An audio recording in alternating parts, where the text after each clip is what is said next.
letter in modern Jewish history, and it begins with 3 words: Dear Lord Rothschild.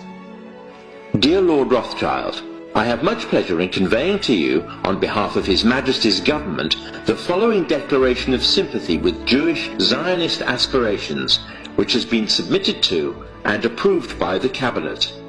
Why was it that this letter was sent by the Foreign Secretary to your great-uncle Walter? It's an interesting question because it was primarily a movement from Eastern Europe, but they didn't clarify who was in charge of that movement, and in addition, it was after all in Great Britain. So they felt that the Rothschild family should be the one to whom it was addressed. And Walter was Lord Rothschild, and he was a Zionist, and those really are the background reasons. So Walter received the Balfour Declaration, and I have a copy here, and I wonder if I could possibly ask you to read it for us. Yes, indeed. Yeah. I'm going to put on my spectacles to make sure I read it accurately.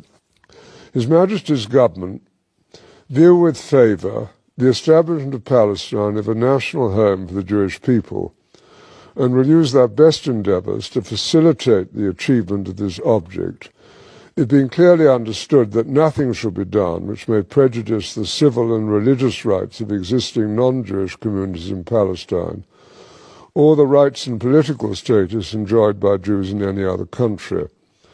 I should be grateful if you would bring this declaration to the knowledge of the Zionist Federation. Yours, Arthur Balfour. And here it is, the Balfour Declaration. What do you feel when you see it here? I genuinely feel it's one of the most extraordinary moments in the history of the Jewish people. If you think it took 3,000 years to get to this, and then you say, how did this miracle happen? It's the most incredible piece of opportunism. I mean, if you think you had an impoverished would-be scientist, Chaim Weizmann, who somehow gets to England, meets a few people, including members of my family, seduces them. He has such great charm and conviction.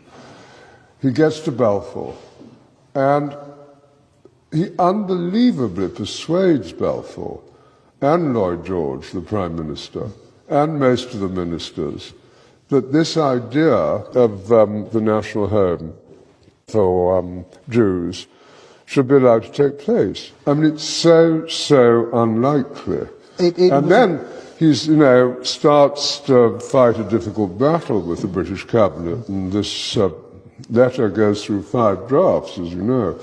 And in the end, it comes out as a rather compromising letter. I mean, the essential point is there for the Jewish community to fasten on to. You have the first bit, which promises a national home rather than the national home, and then you have the bit that nothing that's to be done should in any way harm the Arab community.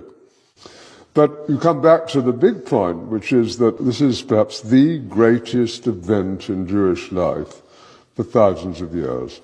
And it's a miracle.